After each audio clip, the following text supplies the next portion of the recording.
주일 사부 예배를 하나님께 드리겠습니다.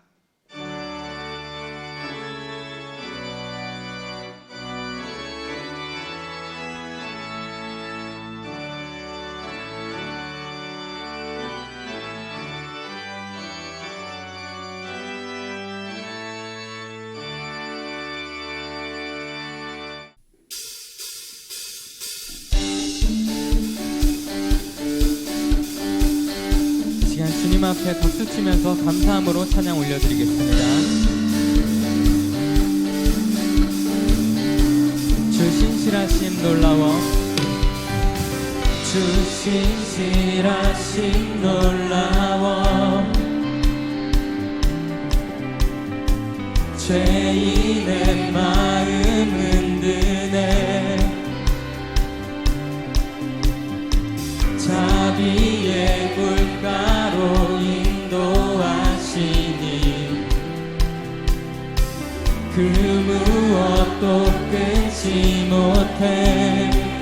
주여 기억하소서, 주여 기억하소서, 주 백성 자녀들 신실한 주님의 약속,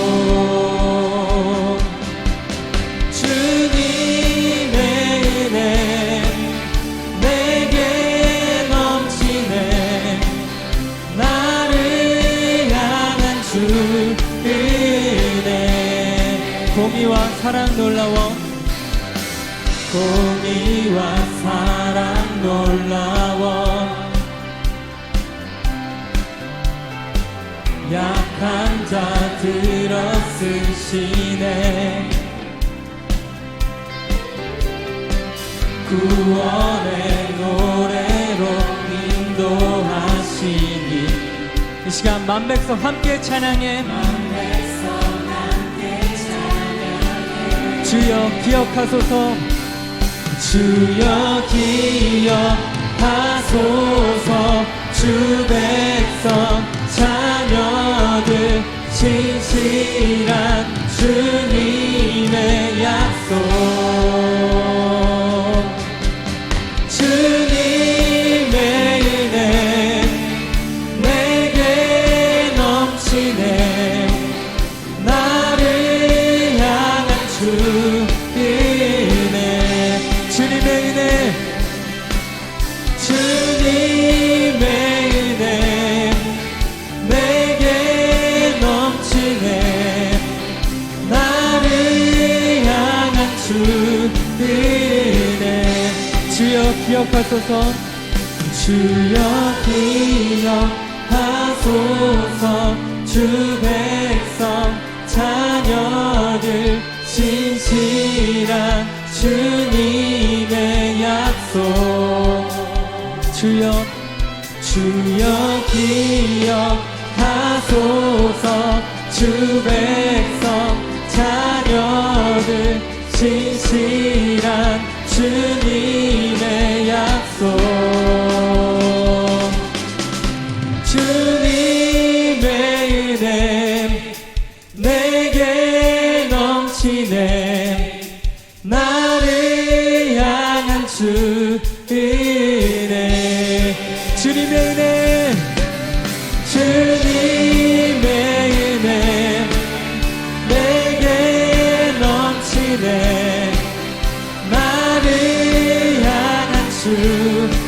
우리 다시 한번, 주님의 은혜 내게 넘치네, 주님의 은혜 내게 넘치네, 나를 향한 주 은혜, 주의 은혜.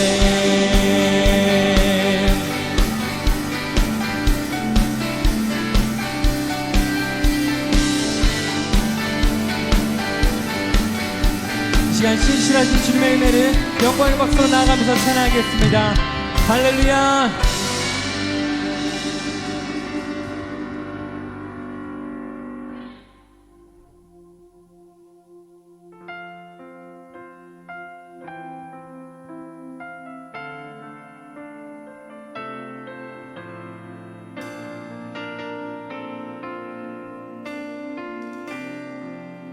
주 나의 모습 보네 주 나의 모습 보네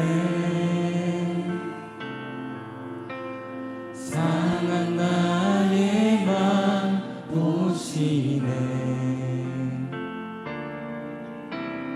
주 나의 눈물 안에 홀로 울던 맘 아시네 주 나의 모습 보네 주 나의 모습 보네 상한 나의 맘 보시네 주 나의 눈물 안에 홀로 울던 맘 아시네 세상 소망 다 사라져가도 주의 사랑은 끝이 없으니 살아가는 이 모든 순간이 주 은혜임을 나는 믿네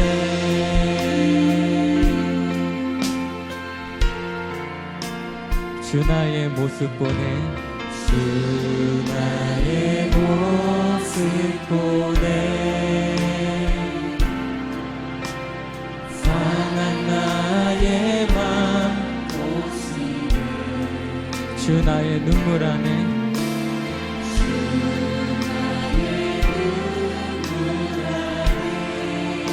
우리 울던 마음을 위로해 주십니다. 우리 목소리 높여서 주 사랑 내게 있네 주 사랑 내게 있네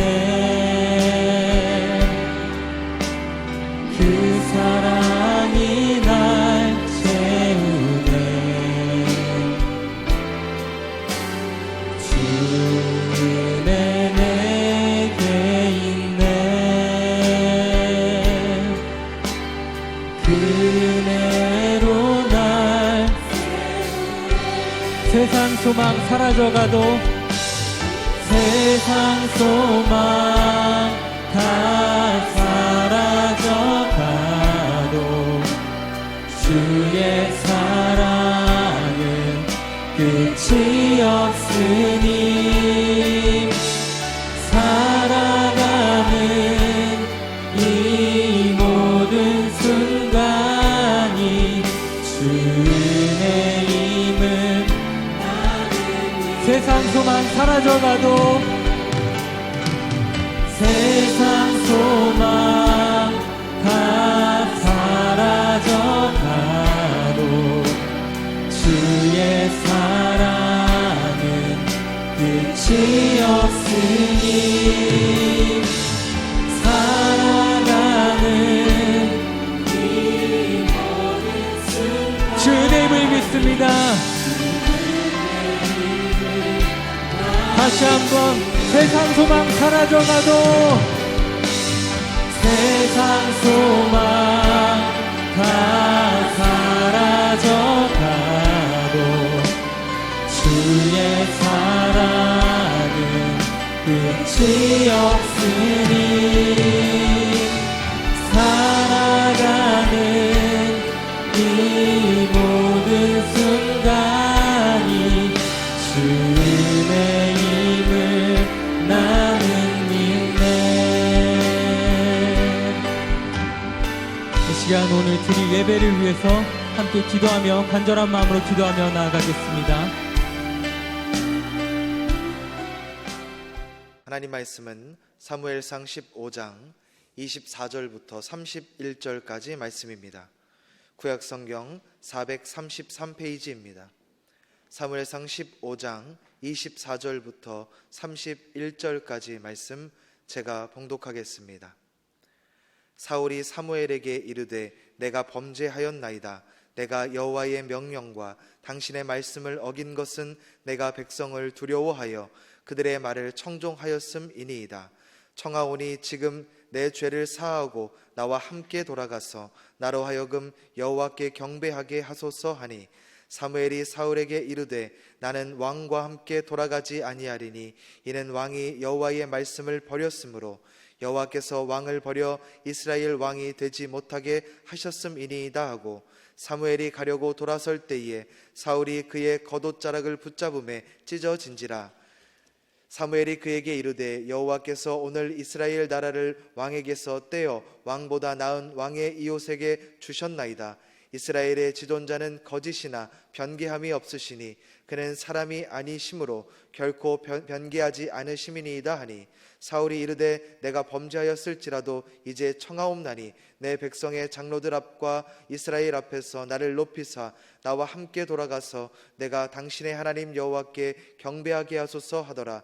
이에 사무엘이 돌이켜 사울을 따라가매 사울이 여호와께 경배하니라. 아멘. 이 시간 시온 찬양대에 찬양이 있겠습니다. 한 걸음 한 걸음 주 예수와 함께 날마다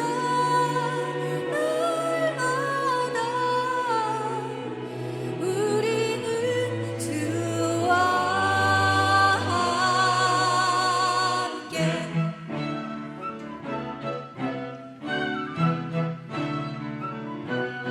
매일 주와 함께 어제보다 더 새롭게 매일 주와 함께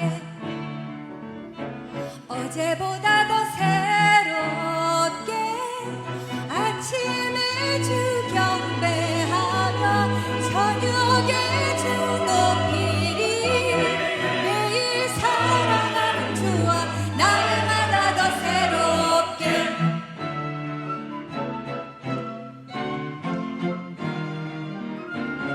매일 주와 함께 어제보다 더 새롭게 매일 주와 함께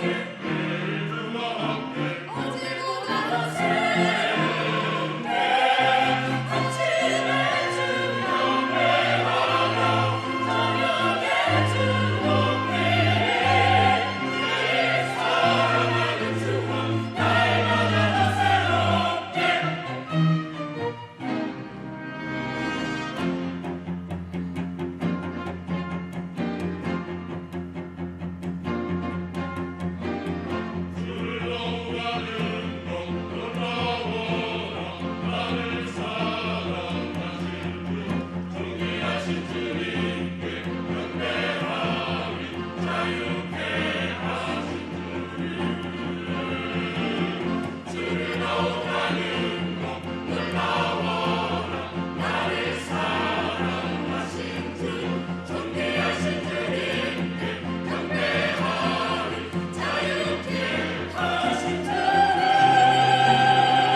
해가 뜨는 때부터 해가 지는 때까지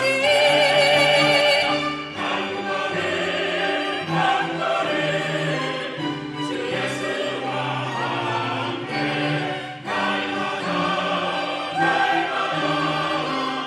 우리는 주와 함께 한 걸음 한 걸음 주 예수와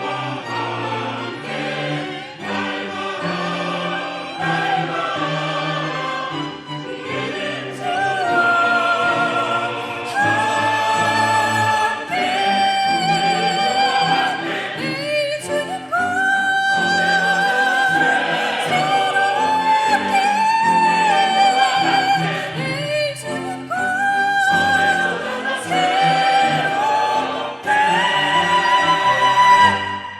할렐루야, 할렐루야. 자, 오늘은 성경신학 28번째 말씀으로 한번 읽어주세요. 시작. 역사는 섭리대로 진행된다. 다시 한번 시작. 역사는 섭리대로 진행된다 하는 말씀 전하도록 하겠습니다. 물은 동서고금을 막론하고 동서양을 막론하고 아무렇게나 흐르는 게 아닙니다. 물은 흐르는 방향이 있습니다. 방향. 이걸 수맥이라고 합니다. 어디다 갖다 놔도 결국은 흘러가는 그 목적지가 있습니다. 이걸 수맥이라고 합니다.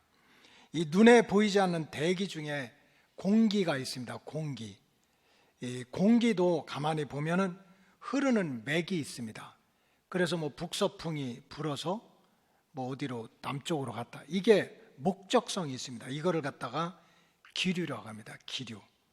마찬가지로 세상의 역사도 마찬가지입니다. 누구 한 사람 잘났다고 또 어떤 사상이 역사를 주관하고 진행하는 게 아닙니다. 잠깐은 그럴 수 있습니다. 볼세비키 혁명이 일어나가지고 온 세상을 공산화시키겠다는 사상이 한때 이렇게 유행을 했었지만 100년을 못 넘기고 스스로 그 사상을 주관했던 나라들이 사상을 내려놨습니다. 그래서 이 세상의 역사도 한두 사람의 힘 있는 사람, 또 단체, 운동, 국가에 의해서 진행되는 것이 아닙니다. 진행되는 흐름의 방향이 있습니다. 이것을 성경대로 표현하면 섭리라고 합니다. 섭리. providence, divine providence. 성경대로 얘기하면은 뭔가 이 역사는 섭리하시는 분의 손길에 따라서 움직이고 목적을 향해서 진행이 된다는 거예요. 오늘 본문은 조석으로, 조석이 뭡니까? 아침 저녁으로 어제 오늘 계속 바뀌는 사울왕에 대한 사무엘 선지자의 책망의 말씀입니다. 오늘 본문 29절은 이렇게 기록되어 있습니다. 사무엘상 15장 29절에 보면 이스라엘의 지존자는 거짓이나 번개함이 없다. 이스라엘에서 지극히 높으신 하나님, 또 자존자, 피조물이 아니라 스스로 존재하는 하나님은 거짓된다든지 이랬다 저랬다 한다든지 아침 저녁으로 바뀐다든지 어제 오늘이 바뀐다든지 그런 분이 아니라는 거예요. 그렇기 때문에 사울 왕 정신 차리고 그렇게 조석으로 바뀌는 내 마음, 조석으로 바뀌는 내 환경 붙들지 말고 어제나 오늘이나 변함이 없고 아침이나 저녁이나 변함이 없고 영원토록 변함없는 오직 하나님만 붙들고 살아야 된다 하는 것이 오늘 본문의 내용입니다. 여러분, 사울왕은 겉으로 보면 참 성공한 왕입니다. 행복한 왕입니다. 아무나 왕이 됩니까? 참 이 모든 사람들이 부러워할 만한 위치, 부러워할 만한 환경을 가졌습니다. 먹는 것도 화려하고 입는 것도 화려하고 잠자는 궁궐도 화려했습니다. 그래 모든 사람들이 부러워했어요. 성공했다고 했습니다. 행복하게 보였습니다. 그러나 사무엘상, 사무엘하 역사를 보니까 남들이 볼 때 다 성공했다, 다 행복했다고 하는데 실제로 사도 사울 왕의 마음밭은 가시덩굴과 엉겅퀴로 가득 차 있었어요. 걱정과 근심으로, 또 자갈밭과 같이 온갖 이런저런 돌덩이들로 가득 찼어요. 그래서 하루도 평안할 날이 없는 거예요. 아침 저녁으로 마음이 바뀌고 기분이 바뀌고 어제 오늘이 바뀌고 이랬다 저랬다 하고 하는 변덕스러운 삶을 계속해서 살게 됩니다. 왜? 평정이 없으니까, 또 마음에 평안이 없으니까. 남들 볼 때는 다 성공했다, 행복하게 보인다, 화려한 인생을 살았지만 자기 마음은 가시덩굴과 엉겅퀴인 거예요. 여러분, 사울왕이 얼마나 변덕스러운지 사울의 인생을 살펴보면 사울왕이 굉장히 겸손했습니다. 그래서 사무엘 선지자가 당신이 왕이 되십시오, 이게 하나님 뜻입니다. 그러니까 무슨 소리냐고. 이스라엘의 12지파 중에서 가장 작은 베냐민 지파고 그 중에서 가장 미천한 집안이 우리 집안이야, 이렇게 겸손했던 사람이 사울 왕입니다. 사무엘상 9장 21절에 바로 그런 말씀이 나와요. 사울이 대답하여 이르되 나는 이스라엘 지파의 가장 작은 지파 베냐민 사람이 아니니까, 또 나의 가족은 베냐민 지파 모든 가족 중에서 가장 미약하지 않습니까? 이렇게 겸손했던 사람이 사울이요. 근데 이것이 조석으로 바뀌는 거예요. 아침 저녁으로 바뀌고 어제 오늘이 바뀌어. 조금 어려움을 당하게 되니까 완전히 사울이 바뀌어요. 사무엘상 13장 8절에 보니까 사울은 사무엘이 정한 기간대로 이레 동안을 기다렸으나 사무엘이 길갈로 오지 아니하매 백성이 사울에게서 흩어졌다. 지금 사울이 왕이 됐습니다. 그 백성들이 막 박수치고 잘한다 잘한다 해야 될 거 아니에요? 그런데 갑자기 블레셋 군대가 쳐들어오니까 이제 그냥 나라가 흔들흔들하고 백성들의 마음이 흩어지게 된 거예요. 이유가 있어요. 복잡해. 백성들이 마음이 떠나. 또 블레셋 군대는 쳐들어와. 사무엘 선지자는 오지 않아. 선지자가 와서 말씀도 가르치고 제사도 드려주고 해야 되는데 안 와. 그러니까 어떻게 했습니까? 9절에 보니까 이렇게 나와 있어요. 사울이 이르되 번제와 화목제물을 이리로 가져오라 하여 번제를 드렸다. 스스로 드렸다는 거예요. 여러분, 이 사울 왕이 위험하니까, 어려우니까, 답답하니까, 두려우니까 소떼 양떼 가져다가 하나님 앞에 제사를 드려야지 하고 제사를 드렸어요. 잘한 거예요, 잘못한 거예요? 대답 안 하면 나도 대답 안 해. 잘한 거예요, 잘못한 거예요? 잘한 거죠. 잘한 거죠. 내가 어려움을 겪었어. 큰일 났어. 적군이 쳐들어와. 백성들은 막 마음이 떠나서 뿔뿔이 흩어져. 그러니까 소떼 양떼 잡아다가 제사를 드리는 게 뭐가 잘못됐느냐고. 근데 그건 우리가 성경을 몰라서 그런 거지. 사울왕은 선을 넘은 거야. 자기가 할 일과 하지 말아야 돼. 또 자기가 주도해야 될 것과 주도하지 말아야 될 그 선을 넘은 거예요.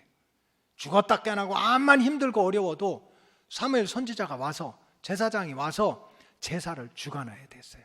근데 이유는 있어. 너 늦게 왔잖아. 우리 힘들어 죽겠는데. 그러니 내가 왕이라도 내가 못할 게 뭐 있어?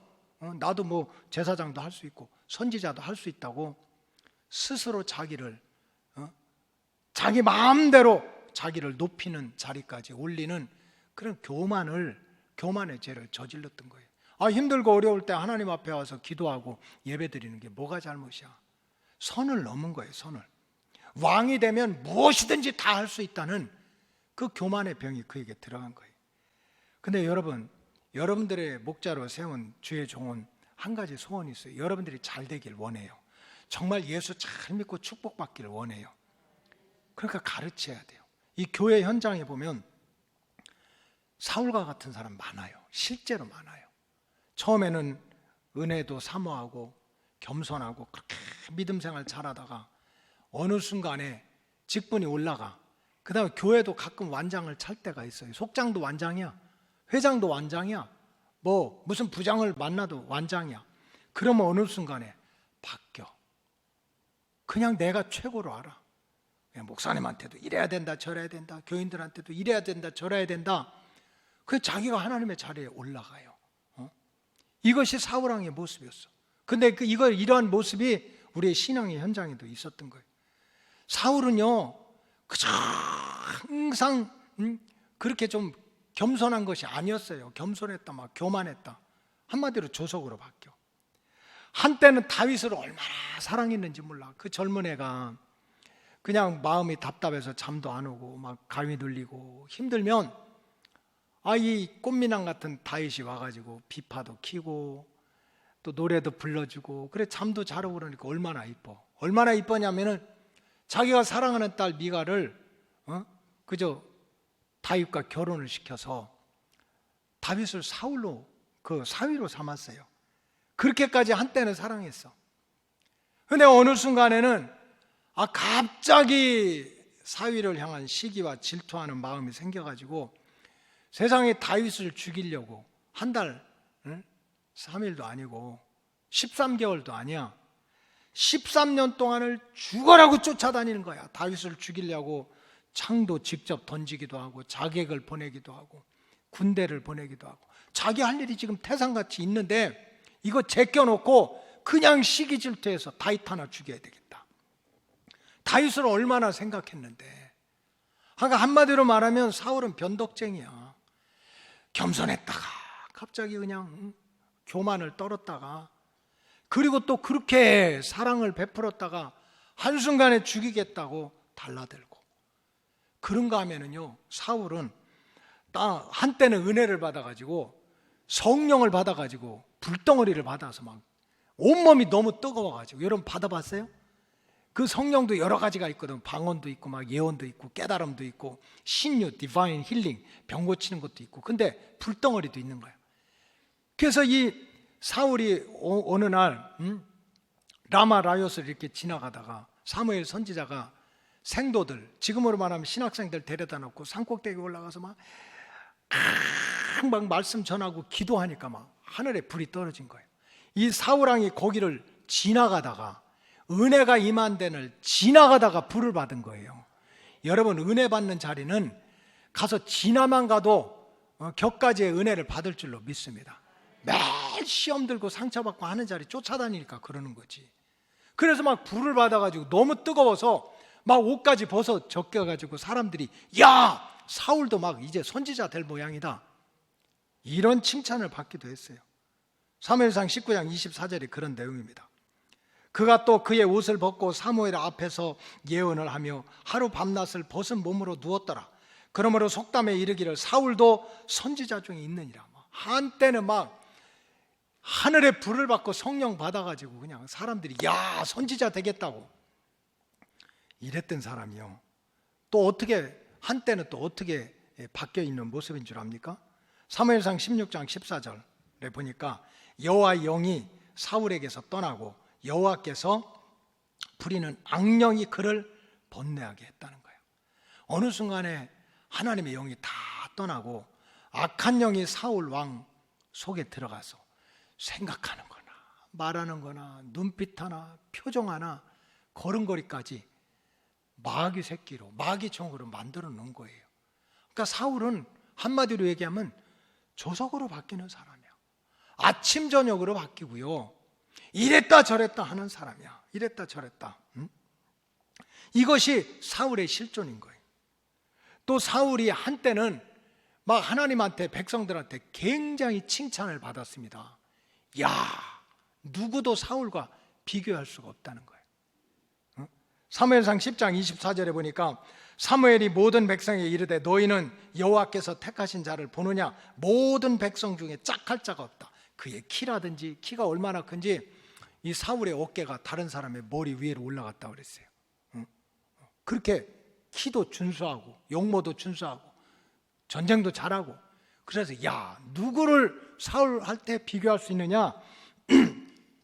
이렇게 칭찬을 받았던 사람이 사울이요. 그런데 사무엘상 15장 11절에 보니까 내가 사울을 왕으로 세운 것을 후회한다. 저 인간을 괜히 내가 왕으로 세웠어. 하나님이 도리어 후회한다고, 하나님의 마음에 상처를 입히고 하나님을 분노하게 한 것이 사울입니다. 이것이 사울 왕의 실존인 거예요. 겉으로 보면 성공한 사람, 권세 있는 사람, 행복해 보이는 사람, 화려한 인생을 사는 것 같았지만 그의 마음속은 엉망진창인 거예요. 가시덩굴과 엉겅퀴로 자갈밭으로 그냥 이랬다 저랬다 아침 저녁으로 어제 오늘 이 사람에 대해서 사랑했다 미워했다. 지옥이 따로 있습니까?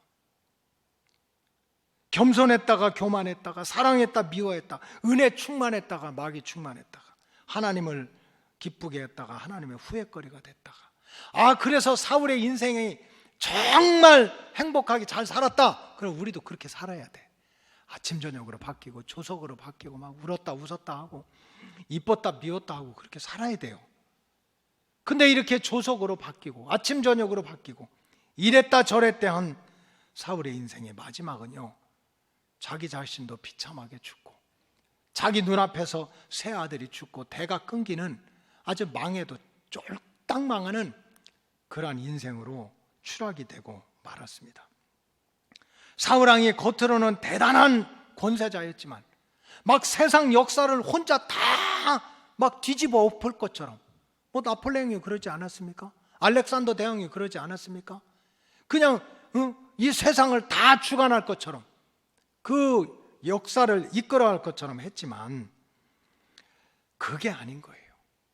이렇게 스스로 조석으로 바뀌고 이랬다 저랬다 하는 세상 왕을 통해서 무슨 역사가 바뀌어지겠습니까? 또 이렇게 조석으로 바뀌는 세상 왕, 세상 힘을 따르다가는 사울처럼 저와 여러분들도 조속으로 바뀌는, 야, 저 사람 성공한 것 같아, 행복한 것 같아, 힘 있는 것 같아, 저 나라 붙잡으면 우리 살 것 같아 하고 붙잡게 되면은 결국은 우리 인생도 조속으로 흔들리다가 무너지는 인생을 살 수밖에 없다는 것이 오늘 본문의 핵심적인 내용입니다. 사실 사울을 탓할 게 아닙니다. 우리 자신이 사실은 사울과 같은 인생, 사울과 같은 신앙생활을 하는 거예요. 야, 어떤 때 보면 막 교인들의 얼굴이 다 독수리 같아, 독수리. 좋은 뜻으로. 막 여호와를 앙망하는 자는 새 힘을 얻으리니 독수리가 날개치며 올라간 것 같지만 무슨 일이든지 주여 내가 여기 있나이다, 나를 보내소서, 다 할 것 같아.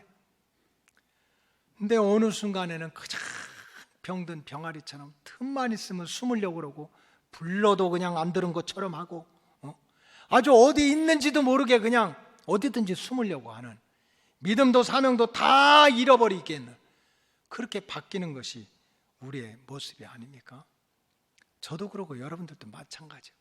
막 어떤 때는 은혜 받아가지고 막 성령 충만해가지고 막 일어나가지고 난 예수가 좋다고 막 난리를 쳐. 난 예수가 좋다고 난리를 쳐. 그러다 어느 순간에는 예수가 좋은 것이 아니라 정말 마귀한테 붙들려가지고 말하는 것도 생각하는 것도 내가 보면요, 걸어가는 것도 마귀 같아. 그렇게 추락하는 것이 우리의 모습일 때도 있습니다. 여러분, 살기 힘들고 어려워도 우리에게 희망이라는 게 있어요. 희망.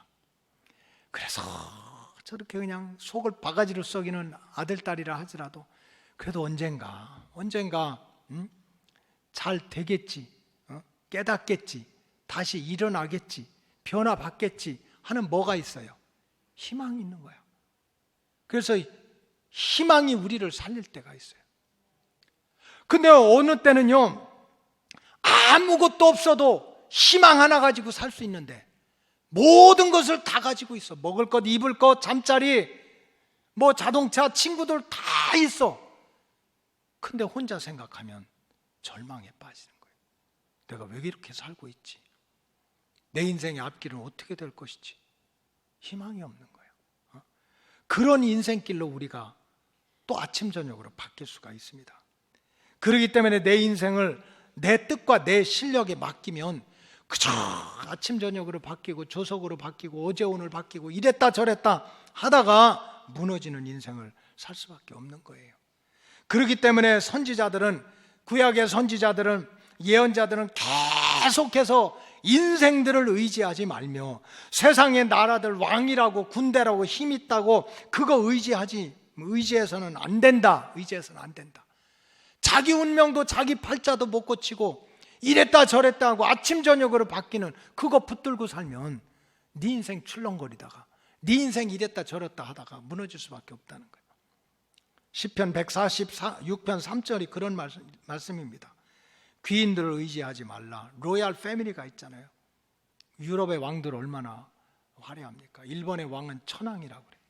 완전히 신의로 받더라. 근데 그런 귀인들 콧구멍에 숨이 막히면 그냥 흙덩어리라는 거예요. 힘이 없는 인생도 의지하지 마라. 인생의 운명은, 역사는 이런 인생들에게 세상의 힘에 의해서 진행되는 게 아니라는 거예요.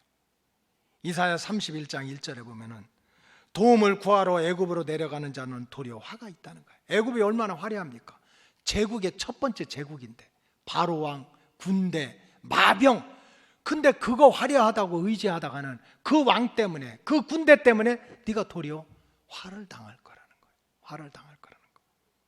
그래서 이사야 선지자는 2절에 보면은 여호와께서도 지혜로우신즉 재앙을 내리실 것이라 그의 말씀들을 변하게 하지 아니하시고. 하나님은 다르다는 거야. 하나님의 말씀은 하나님의 계획은, 하나님의 뜻은 아침 저녁으로 바뀌고 어제 오늘 바뀌고 뭐 오늘 내일이 바뀌고 조속으로 바뀌는 그런 분이 아니라는 거예요. 회전하는 그림자도 없이 영원토록 변함없이 자자손손 하나님은 하나님의 뜻을 이루어가는 분이라는 거예요. 이거를 갖다가 성경에서는 섭리라고 그래요. 섭리. 인간과 세상은 조속으로 바뀌지만 어제나 오늘이나 변함없이 목적 삼고 이루시고자 하는 뜻을 향해서 움직이시는 분은 하나님이라는 거죠. 하늘의 별자리를 정하시고 인생들의 생사화복을 주관하시며 역사를 이끌어 가시는 분은 스스로 존재하는, 자존하는, 지존하는 지극히 높으신 창조주 하나님이라는 거예요. 그래서 성경에서는 계속 정신을 차리고 이 하나님을 바로 알고 믿음 생활하라는 거예요. 뭐 하나님이 거지라 우리가 동냥하고, 하나님이 뭐 외로울까 봐 우리가 와서 한번 찬양 불러주고, 이게 아니라는 거예요. 영원토록 변함없이 지존자, 지극히 높으시고 자존하시는 분, 피조물이 아니야. 스스로 존재하면서 역사를 주관하는 분이 하나님이니까 그 하나님을 바로 깨닫고 믿음 생활을 하라는 거예요. 시편 33편 8절은 이렇게 시작합니다. 온 땅은 여호와를 두려워하며 세상의 모든 거민들은 그를 경외하라. 우리가 믿음 생활을 할 때 하나님을 두려워하고 또 경외심을 가지고 최선을 다해서 하나님을 섬겨야 된다. 왜냐? 9절 말씀에 보니까 그가 말씀하심에 어떻게 됐어요? 이루어진 거야. 뭐 세상이 어떻고 사람이 어떻고 사상이 어떻고 왕이 어떻고 그런 것 같지만 결국은 세상은, 인간의 생사화복은, 역사는 그의 말씀대로 움직인다는 거예요. 빛이 있으라 하니까 빛이 있고요, 흘러오는 물이 잠깐 멈춰라 하니까 요단강 물이 멈췄고, 시퍼런 바닷물도 갈라져라 하니까 갈라졌다는 거야. 결국은 천지 만물이 하나님의 말씀대로 움직인다는 거예요. 말씀대로 역사는 그렇게 진행이 된다는 거예요. 10절에 보니까 여호와께서 나라들의 계획을 폐하시며, 나라들마다 얼마나 많은 계획이 있겠어요. 근데 그 계획을 이루시고 못 이루게 하는 분도 하나님이라는 거예요. 민족들의 사상을 무효하게 하시는 이라. 여러분, 참 이 사상이라는 것이 하나님이 우리에게, 인간에게 주신 게 지식이거든요. 소피아, 지식. 그 다음에 또 프리 윌, 자유의지라는 게 주기 때문에 마음껏 공부하고 마음껏 자기 주장을 펼 수 있어. 이 자기 주장을 정리한 거를 사상이라고 그래요. 이 인간의 사상을 가지고 역사가 바뀐다고 생각해. 자본주의라든지 뭐 민주주의라든지 공산주의라든지 뭐 사회주의라든지 이런 것들이 뭡니까? 하나의 사상이야. 이 사상이 역사를 움직인다고 생각하고 사상에 빠져 있는 사람을 의식화된 사람이라고 그래요. 여러분, 신앙생활도 마찬가지요. 어떤 잘못된 사상에 빠져 있는 사람은 하나님의 말씀을 난도질합니다. 절대로 믿지 않아요. 왜 하나님을 아버지라고 그래? 싫다는 거야, 아버지라고 부르는 거. 그래서 이제 우리는 하나님을 어머니라고 부르야 되겠다. 이렇게 시작된 것이 여성 신학이고 페미니즘이에요. 그 다음에 그것까지 부족해서 지금 대한민국 땅 어디 가면 한복 입고 내가 또 하나님의 어머니라고 앉아 계신 분이 계셔. 이걸 갖다 어려운 말로 미치겠다고 하는 거야. 그런데 하나님의 어머니라고 거기 또 가서 섬기는 사람들이 있어요. 별놈의 사상이 다 있습니다. 지금도 마찬가지야. 사상이 하나님 말씀을 무너뜨리는 거야. 무너뜨려. 그런데 이런 사상이 역사를 주관하고 인간의 운명을 주장하는 것 같지만 아니라는 거예요. 민족들의 사상을 잠깐은 주장할 수가 있지만 무효로 시키는 것이 하나님이라는 거예요. 왜? 역사를 진행하시는 분은 지존하시고 자존하시는 하나님이시니까, 섭리하시는 분이. 그래 11절에 보니까 여호와의 계획은 영원히 서 있다는 거지. 사울과 같이 대단한 왕이 백성들을 잘 먹여 살려야지, 막 행복하게 해줘야지. 하지만 자기 팔자도 못 고쳐가지고 아침 저녁으로 바뀌고 조석으로 바뀌고 교만했다가 그냥 겸손했다가 사랑했다 미워했다가 칭찬받았다가 막 책망을 받았다가 자기 팔자도 못 고치는 인생들이 역사를 주관하는 게 아니라는 거예요. 그러므로 인생들은 귀인들을 의지하지 말고 세상 왕을 붙들지 말고 역사를 주관하시는 하나님을 섬기고 살아야 된다. 이것이 오늘 말씀의 중심적인 말씀입니다. 세상의 역사나 인생의 운명은 사람이나 귀인이나 왕권이나 사상을 통해서 진행되는 것이 아니라는 거예요. 세상 역사나 인생의 운명은 지존자가 되신 하나님, 어제나 오늘이나 변함이 없으신 하나님의 섭리에 따라 움직인다는 말씀이 오늘 본문의 핵심적인 주제입니다. 이것을 하나님의 섭리, Divine Providence라고 그래요. 하나님의 섭리라는 거예요. 그렇다면 역사는 섭리대로 진행된다는 말씀의 구체적인 뜻이 뭐냐? 도대체 섭리대로 진행된다는 게 뭐야?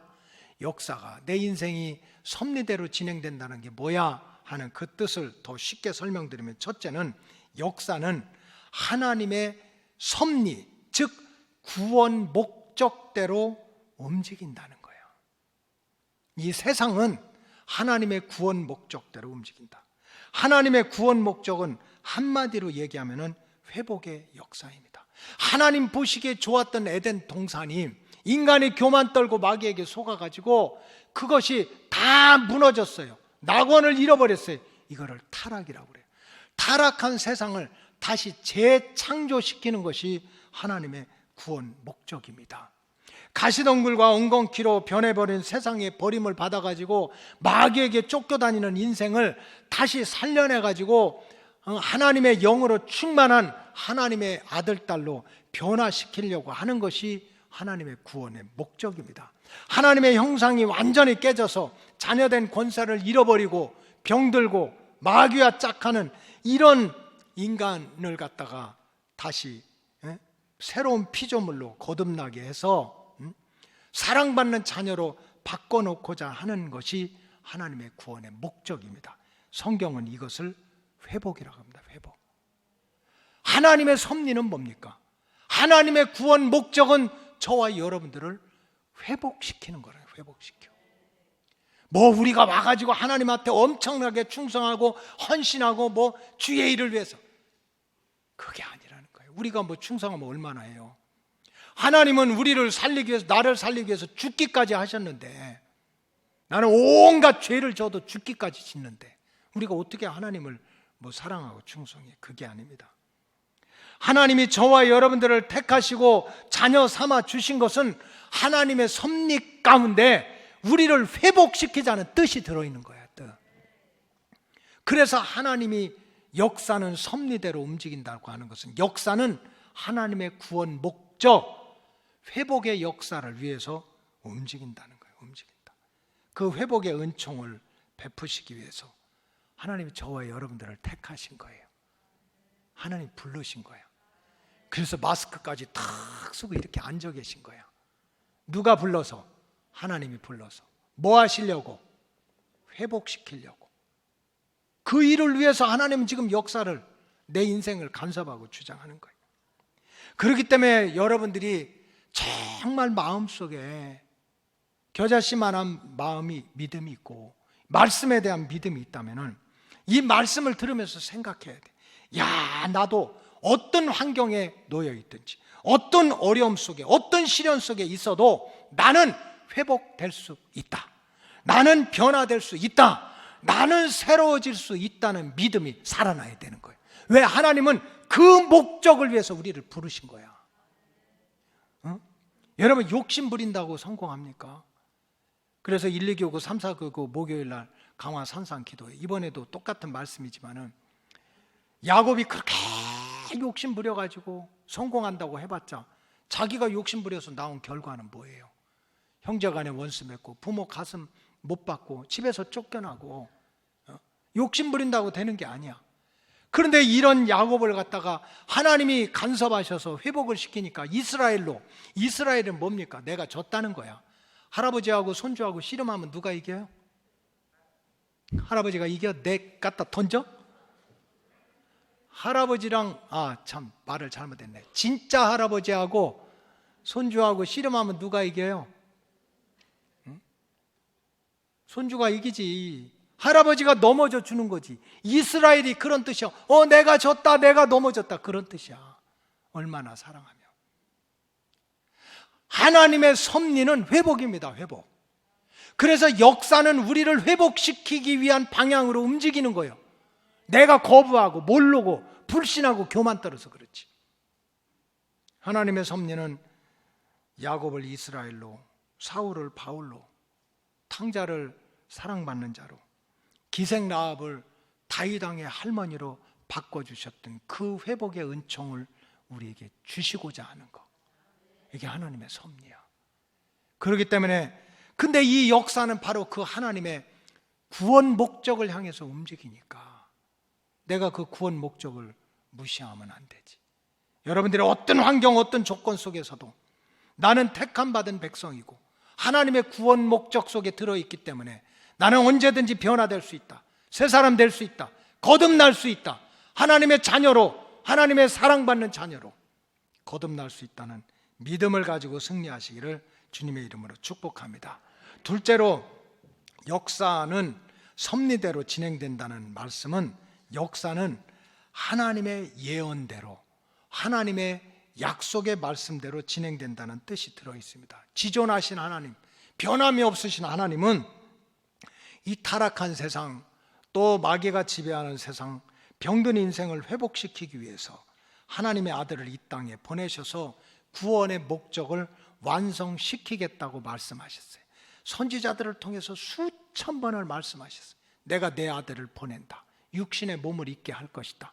병을 고치고 귀신을 쫓아내고 풍랑을 잔잔케 하고 광야에서도 일용할 양식을 주는 구원자를 보낼 거다 하는 그 약속의 말씀을 계속 700~800년 동안 선지자들의 입을 통해서 하나님은 약속의 말씀을 주셨습니다. 2000년 전에 이 땅에 오신 예수님은 그 하나님의 약속의 말씀대로 1.1획도 틀림없이 이 땅에 오신 거예요. 결국 하나님의 구원의 역사는 하나님의 예언의 말씀대로 1.1획도 틀림없이 성취가 된 것입니다.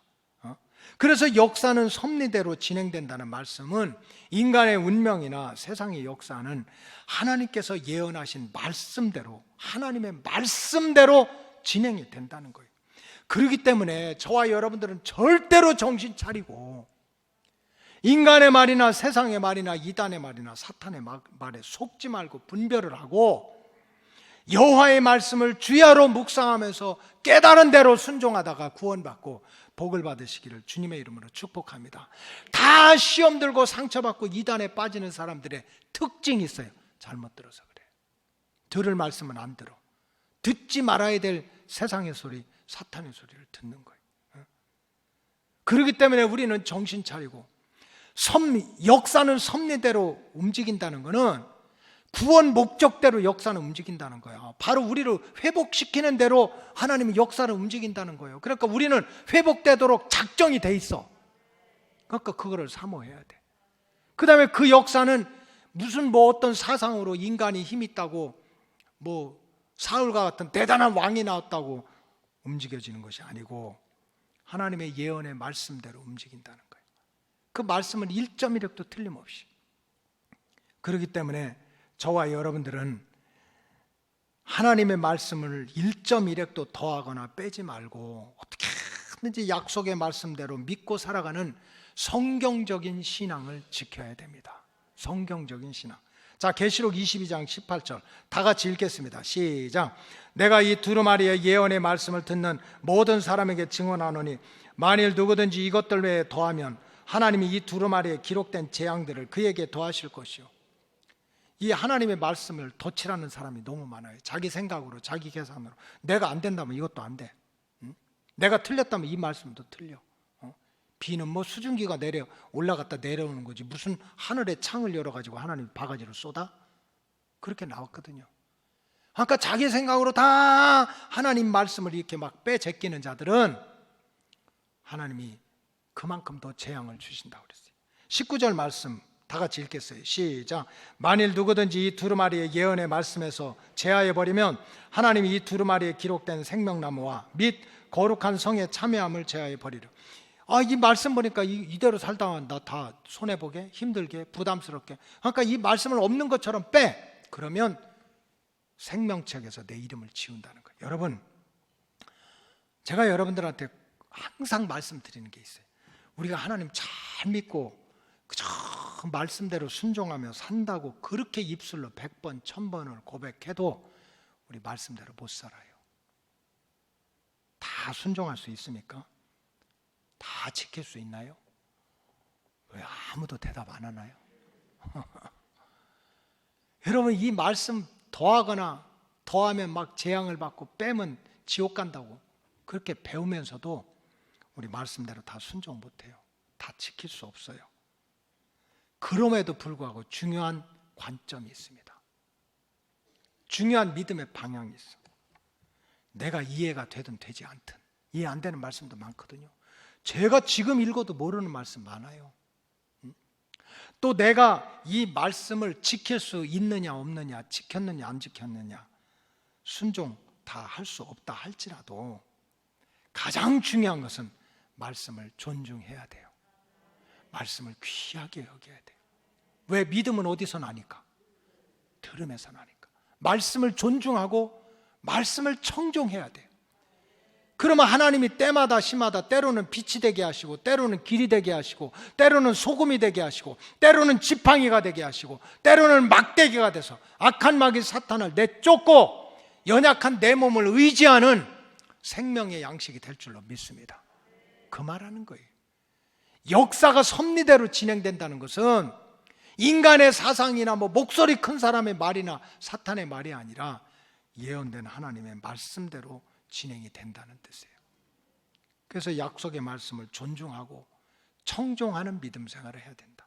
마지막으로 역사는 섭리대로 진행된다는 말씀 속에는 역사는 재림의 때를 향하여 진행된다. 재림의 때를 향하여 역사는 지금 진행되고 있다. 전도서 말씀에 보면 모든 일에는 때가 있다고 그랬어요. 그래서 전도서 3장 1절에 보면 범사에 기한이 있고 천하만사에 때가 있다고 그랬어요. 때. 2절에 보면 날 때가 있고 죽을 때가 있대. 사람이 났으면 죽을 때가 있는 거야. 영혼이 있는. 영혼이 없는 식물도 심을 때가 있으면 그 심은 것을 뽑을 때가 있다는 거예요. 그래서 성경에 보면 시간은 두 종류의 시간이 있습니다. 하나는 크로노스라는 거예요. 그냥 흘러가는 세월이야. 이거 내가 붙잡을 수도 없고, 가는 세월 그 누구가 잡을 수가 있나? 멈추게 할 수도 없어. 그냥 주구장창 흘러가는 거야. 삼국시대를 거쳐서 고려시대 2조 왕조를 거쳐서 상행 임시정부를 거쳐 지금까지 흘러가는 시간이 있어. 이거를 갖다가 이거를 크로노스라고 해요. 크로노스. 이거는 나이 든 사람이나 안 든 사람이 똑같아. 난 지금 기억이 안 나요. 분명히 어제 같아. 또 우리 애기들 여름 성경학교 이렇게 왔다 갔다 하다가 이제 그렇게 잠깐 한 것 같은데, 어떤 청년이 이렇게 얘기하다 그 엄마도 옆에 있었는지 없었는지 모르겠어요. 그러다 나이 얘기가 나와서 제가 물었어요. 청년은 몇 살이지? 그랬더니 24살이래요. 그럼 그 말 하고서 가만히 있어야지. 세월이 왜 이렇게 빨리 지나가는지 모르겠대. 이게 어디다 싸가지 없이 아니 어른들 앞에서 이제 24살 먹은 애가 세월이, 그것도 세월이래. 세월. 세상에. 24살 청년도 37살 목사님도 가는 세월 잡을 수가 있어요? 못 잡아. 이걸 갖다 뭐라 하냐? 크로노스. 그냥 흘러가는 시간이야. 근데 성경에 보면 카이로스라고 하는 게 있어요. 그거는 뭐냐면 임팩트야. 하나님이 저 전지전능하신 모든 것을 아시고 모든 것을 할 수 있는 하나님이 목적을 가지고 간섭하는 거야. 우리 삶에 끼어드는 거야. 우리 역사에 끼어드는 거야. 이걸 카이로스라고 그래요. 그래서 하나님의 구원 목적은 저와 여러분들을, 이 만물을 회복시키는 건데, 하나님의 시간표가 있는 거예요. 시간표. 그 첫 번째 시간표는 바로 예수를 이 땅에 보내겠다는 거야. 이걸 갖다 뭐라고 그래요? 초림이라고 그래요. 이제 남은 시간표는 뭡니까? 예수님이 다시 오신다는 거예요. 다시. 그러니까 이 하나님의 구원 시간표에는 그냥 흘러가는 시간이 아니라 하나님이 정해놓은 그 카이로스, 구원의 목적을 위해서 내가 구원자를 보낼 것이고, 구원을 완성시키기 위해서 예수님을 다시 보내가지고 이 땅을 회복시키고 예수 믿는 사람들을 들림받게 하고 에덴 동산을 회복시키는 천년왕국을 이루겠다 하는 하나님의 구원 시간표가 있는 거예요.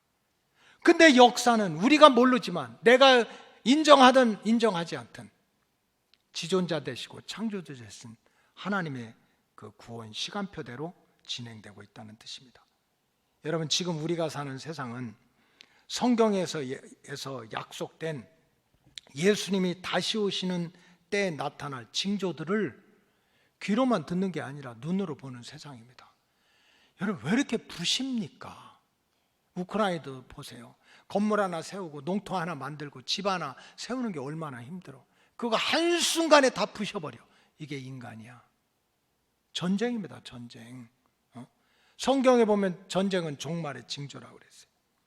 굶어 죽는 것이 기근이 종말에 주님 오실 때 징조라고 그랬어요. 여러분, 지금 우리 사람들끼리요 싸우지 않고 욕심부리고 살아도 지금 79억의 인구가 5대양 6대주에서 나오는 거 노나 먹어도요 배 터지고 다 남아 돌아요. 지금 한국이 치킨 민족이거든요. 치킨. 그저 이 닭을 제일 많이 먹어요. 닭을 제일 좋아해요. 하루에 소비되는 닭이 몇 마리인 줄 아세요? 일단 오늘 저녁 4시 반만 해도 적어도 150마리는 가셔. 그것도 우리 지하 식당에서. 하루에 소비되는 그 중병아리 큰 닭, 이게 얼마나 많겠느냐고. 안 세봐서 몰라요. 그런데 오늘 먹고 우리 대한민국 사람들 다 끝이야. 내가 예언하기를 내일도 먹을 거야. 그 다음에 내가 공부를 해보니까 어제도 먹었어. 그런데도 이 닭이 끝나요? 안 끝나요? 안 끝나. 어디선가 계속 나오는 거야. 나오는 거야. 바다에서 고기를 그렇게 잡아도 이튿날 가면 또 나와. 노나 먹으면 안 죽어. 그런데도 굶어 죽어. 인간의 죄 때문에 그런 거예요. 전염병이 돌고 봄, 여름, 가을, 겨울 사시사철 하나님이 만들어줘야 되는데 이게 다 뒤죽박죽 됐어. 여러분, 진짜 좋은 나라는요 사계절이 있어야 돼. 죽어라고 더운 나라에 가서 살아봐. 죽어라고 추운 나라 가서 살아보라고. 사실 봄, 여름, 가을, 겨울도 다 없어졌어. 이제 막 여름에도 덥지도 않고 춥고 막 겨울에도 따뜻하고. 이거 누가 이렇게 만들었어? 인간이 다 그렇게 만든 거예요. 짐승의 표. 컴퓨터도 없는 2000년 전에 요한계시록 또 다니엘서에 보면은 마지막 때가 되면 작대기로 숫자를 대신해 가지고 이마나 손목에 그거 붙이고 다니지 않으면 들어가지도 못하고 나가지도 못하고 사지도 못하고 팔지도 못한대. 2000년 전에 그 성경에 그렇게 기록된 거예요. 여러분들 지금 베리칩이라든지 여러분 신용카드라든지 이런 게 다 그런 거잖아요. 이번에 그 바이러스 나왔다고 QR코드 못 받아가지고 그럼 식당에도 못 들어가고. 이게 남의 얘기가 아닌 거예요. 어떻게 2500년 동안 나라 없이 떠들던 이스라엘 민족이 무화과나무가 싹이 나면 이스라엘 국가가 회복이 될 거다. 2005년 만에 뿔뿔이 흩어졌던 12지파가 이스라엘 본토에 들어가서 국가를 세웁니까? 말씀대로 되는 거예요. 무교회주의. 마지막 때가 되면 모이기를 패하는 사람들의 습관과 같이 하지 마라. 마지막 때가 되면 어떻게든지 모이지 못하도록 하는 무교회주의가 판을 친다는 거예요.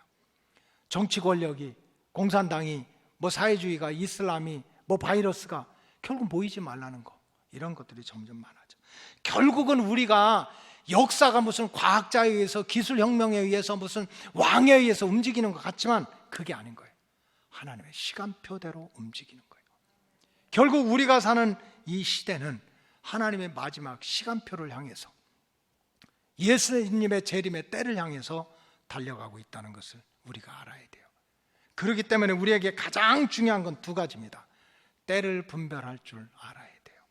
지금 우리가 살아가는 때가 그저 좀 더 먹자, 좀 더 자자, 졸자 해가지고 내 영혼이 그냥 한순간에 도둑질을 당할 것인지, 정신을 차리고 깨어서 주님 만날 준비를 해야 될 것인지, 또 하나는 영을 분별할 줄 알아야 돼요.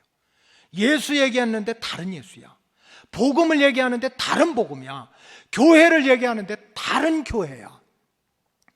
그래서 요한일서 4장 1절에 보면 사랑하는 자들아 영을 다 믿지 말고 오직 영들이 하나님께 속하였나 분별하라. 많은 거짓 선지자가 세상에 나왔다고 그랬습니다. 한번 따라 하시기 바랍니다. 때를 분별하자. 영적으로 깨어 있자. 여러분, 때를 분별하고 영적으로 깨어 있어야 돼요. 하나님의 역사는 인간의 뜻대로 진행되는 게 아니라 하나님의 섭리대로, 하나님의 시간표대로 진행되는 거예요. 그 시간표의 마지막은 He's coming again. 다시 오신다는, 다시 오신다. 그렇기 때문에 우리가 믿음 생활하는 것은 다시 오시는 예수님을 만날 준비를 하는 거예요. 시집도 안 가고 장가도 안 가고 공부도 안 하고 뭐 사업도 안 하고 무슨 이단들처럼 그러는 게 아니에요. 여러분, 최선을 다해서 사세요. 열심히 사시고 돈도 잘 버시고 시집장가도 잘 가시고 사업도 잘 하시고 아멘 하는 자는 그대로 될지어다. 그냥. 그럼에도 불구하고 마음속에는 예수님 다시 오시지. 그분 만났을 때 산들아 바위야 구름아 나를 가리우라, 부끄러워서 두려워서 숨는 로고스 가족들이 아니고 주님 오신다면 신부가 신랑을 기다리듯이 마치 그냥 신랑 대신 예수님 다시 만나는 심정으로 아멘 주 예수여 오시옵소서 오시옵소서 하고 기쁨으로 주님을 맞이해서 들림받고 천년왕국의 주인공이 될 수 있는 그러한 믿음의 길을 걸어가시기를 주님의 이름으로 축복합니다. 기도하겠습니다. 하나님 감사합니다. 역사는 섭리대로 진행된다는 말씀을 배웠습니다. 역사는 인간의 사상이나 왕이나 국가나 인생들에 의해서 주관되는 것이 아니고 섭리대로, 하나님의 구원 목적대로, 하나님의 말씀대로, 하나님의 시간표대로 진행된다는 것을 깨닫고 다시 오시는 주님을 기쁨으로 맞이할 수 있는 로고스 가족들 되게 하여 주시옵소서. 축복하오며 예수님의 이름으로 기도하옵나이다. 아멘.